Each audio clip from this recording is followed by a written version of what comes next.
I think it's one of those freshwater drums, and that's okay. But you can never second guess it. You know, sometimes they turn out to be a big walleye. Right now I've got a light action spinning outfit. This is the R-type from Rapala. And even getting these big drum is a blast when you're trying to target the walleye. The walleye don't fight so much. You know, they come up pretty quick, especially if they're under 3 pounds. These drum fight harder. Just trying to get it up in the net and release it. Come on. Yeah, it's a drum. This one's a lot goldier than the other one. This one's a lot golder. Look it, isn't that pretty? And I'm gonna launch it like you do saltwater fish, because I'm releasing it. Look at that belly. It's got nice yellow, almost like a yellow walleye. So there you go, baby. Gone. Man, my net is getting a workout.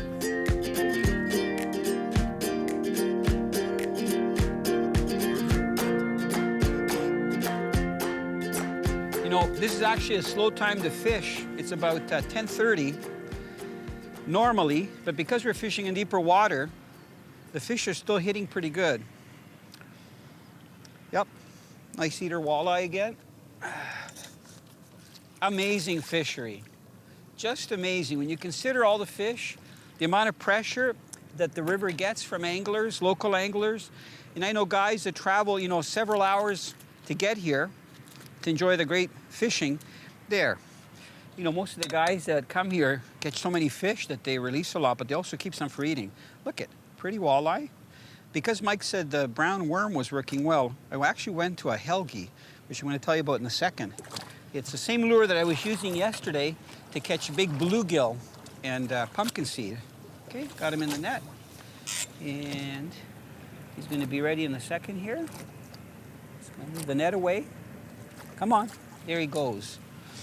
Yeah, yesterday we were fishing for bluegill. We were with Mike Borovic and Linda Flood, and I was using one of these small helgies, you know, this big, on like a 1/16 ounce head, but I've gone to a 4-inch one, and you can see that it's like a worm, and again with that heavy head, you know, that's not too big when you're dealing in water that's 30 to 40 feet deep and where we've got a lot of current.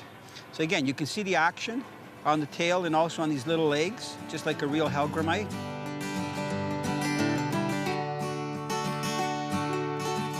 See how gently I'm reeling?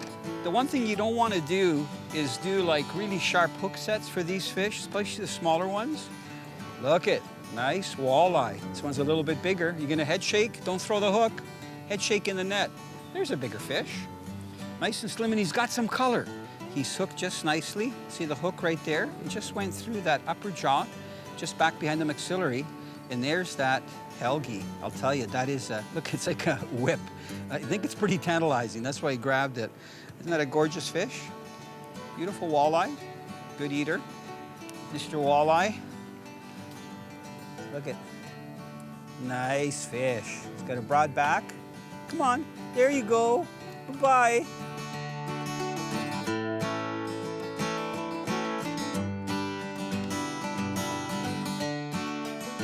So, is this going to be a small sheepshead or a decent walleye?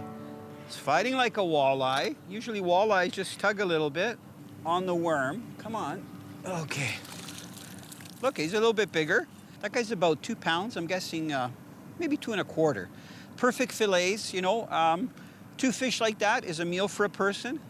But we're being such conservationists here and releasing our fish. Look at, they've got so much energy because I'm not holding them out of the water long.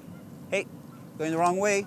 There he goes. I love the way they take off. So let me show you this worm. Our boat operator today for the camera crew is Mike Atkins. And he's done so much fishing here. And he said, you know, Italo, the water's a little bit stained. You can see how limp that is. For some reason, when the water's a little bit murky, just a brown worm, almost like a lifelike worm, works really well.